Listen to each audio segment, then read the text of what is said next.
Assalamualaikum. Hari ini kita sambung ke topik bagian 2.2 kitar nutrien.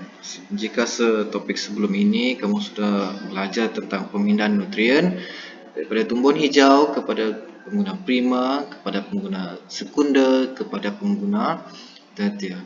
Nutrien itu dipindahkan dari satu peringkat kepada satu peringkat, dan perkara ini, pemindahan nutrien ini, dia berlaku secara berterusan dalam satu ekosistem. Tujuan nutrien dipindahkan dari satu peringkat ke satu peringkat adalah untuk memastikan ekosistem yang seimbang dan sentiasa dapat digunakan oleh benda hiduplah. Dan proses pemindahan nutrien ini itu yang kita panggil sebagai kitar nutrien. Dalam kita punya ekosistem terdapat 3 jenis kitar nutrien yang utama, iaitu kitar air, kitar karbon dan juga kitar oksigen. Kitar air adalah satu kitaran nutrien di mana air berpindah dari satu peringkat kepada satu peringkat, dari satu kebahagiaan kepada satu bahagian. Ini bagi memastikan bekalan air itu sentiasa ada untuk kegunaan organisma hiduplah. So kitar air dia bermula daripada sejatan daripada laut. Air laut tersejat dia akan membentuk uap air. Kemudian sejatan daripada tanah. Contohnya macam dekat sungai ataupun dekat tasik. Sejatan daripada sungai, uap air akan naik ke atmosfera. Kemudian satu lagi sumber uap air untuk kitar air adalah daripada respirasi haiwan. Bila haiwan bernafas, bila manusia bernafas, salah satu komponen yang keluar daripada mulut kita semasa kita menghembus nafas itu adalah uap air. Uap air tersebut akan naik ke atmosfera. Dan satu lagi adalah daripada proses transpirasi tumbuhan, iaitu proses penghasilan karbon dioksida oleh tumbuhan lah. So kesemua ini, keempat bahagian ini akan menghasilkan uap air. Uap air tersebut akan naik ke atmosfera dan membentuk kondensasi dan melalui proses kondensasi uap air.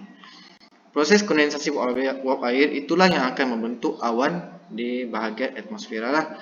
Bila awan itu sudah penuh dengan air, maka air akan turun sebagai hujan. Hujan akan turun di bahagian gunung ataupun bukit, di takung, di kawasan bukit ataupun gunung, dan turun sebagai sungai. Dan proses ini sentiasa berpusing bagi memastikan keseimbangan air antara kawasan tanah tinggi, kawasan darat dan kawasan laut sentiasa seimbang.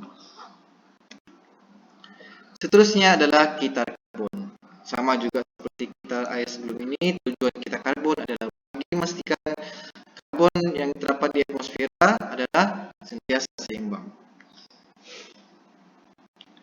Yang pertama sekali, karbon dioksida dihasilkan daripada pembakaran ataupun pelepasan gas dari kilang ataupun kenderaan, dan biasanya pembakaran akan menggunakan gas oksigen lah. Bahkan akan menghasilkan karbon dioksida yang akan terlepas dari atmosfera. Karbon dioksida yang dilepaskan itu akan digunakan balik oleh tumbuhan. Cara kedua adalah melalui proses respirasi manusia dan juga haiwan. Kita menggunakan oksigen untuk bernafas, untuk melepaskan oksigen, dan kita membebaskan karbon dioksida ke udara. Dan yang ketiganya adalah proses fotosintesis, yang mana menggunakan karbon dioksida dan membebaskan oksigen. Karbon dioksida yang dibebaskan melalui pembakaran dan respirasi akan digunakan kembali oleh tumbuhan, kenderaan ataupun kilang yang menghasilkan karbon dioksida. Banyak sudah karbon dioksida di udara, dia akan digunakan balik oleh tumbuhan hijau melalui proses fotosintesis.